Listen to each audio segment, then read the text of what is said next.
Salam sahabat hamba-hamba Maria. Hari ini kita sudah memasuki bulan Oktober, ya, bulan yang sering dikenal dengan bulan Maria, di mana kita sebagai umat Katolik, ya, kita sering berdoa rosario. Berbicara tentang Maria, kita berbicara tentang sosok wanita perjanjian baru. Wanita sederhana dan rendah hati yang telah dipersiapkan Allah untuk melahirkan putranya yang tunggal. Kalau kita melihat sejarah atau tulisan-tulisan bapak-bapak gereja, bagaimana mereka dengan gigih, dengan susah payah mempertahankan pentingnya sosok Maria.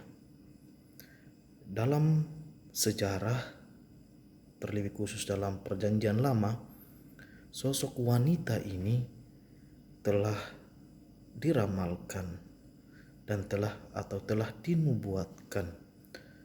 Itu kita bisa lihat dalam kitab Kejadian bab 3 ayat 15, ya, di mana ada ungkapan Allah atau sabda Allah tentang wanita dan naga, wanita dan ular,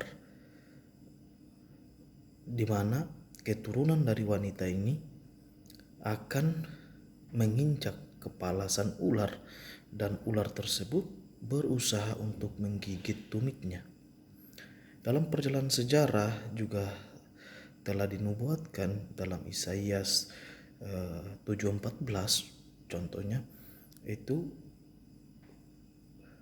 di mana Allah melalui Nabi Yesaya, ya, memberitahukan kepada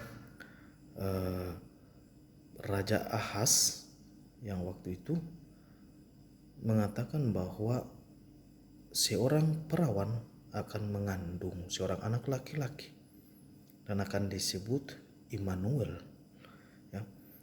Dan sampailah pada perjanjian baru kita melihat pada sosok Maria sejak dalam kabar gembira, ya, dalam Injil Lukas bab 1 ayat 26 dan selanjutnya kita bisa melihat itu, ya, kisah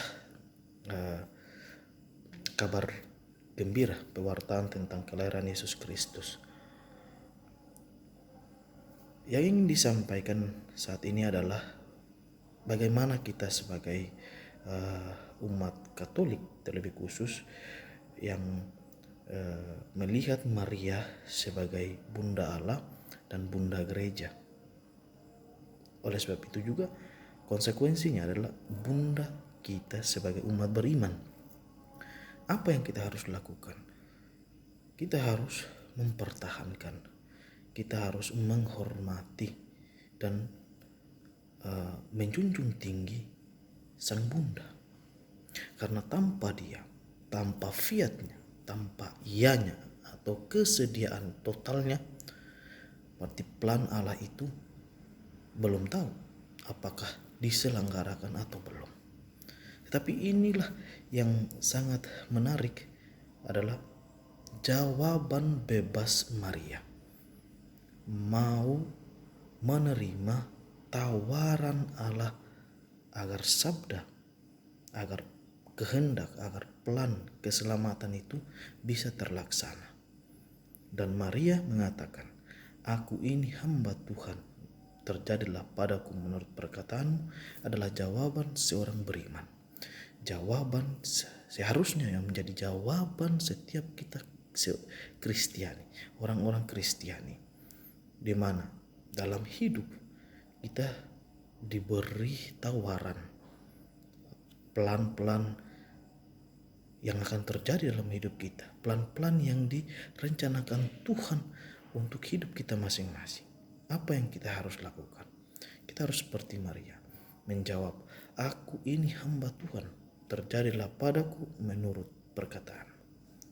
Marilah sebagai umat Kristiani, anak-anak dari Bunda Maria, sekali lagi berusaha untuk terus menjaga, menghormati, dan menjunjung tinggi nama Bunda kita. Karena di dalam Dia kita bersatu dalam Kristus. Salam hamba-hamba Maria, Tuhan memberkati.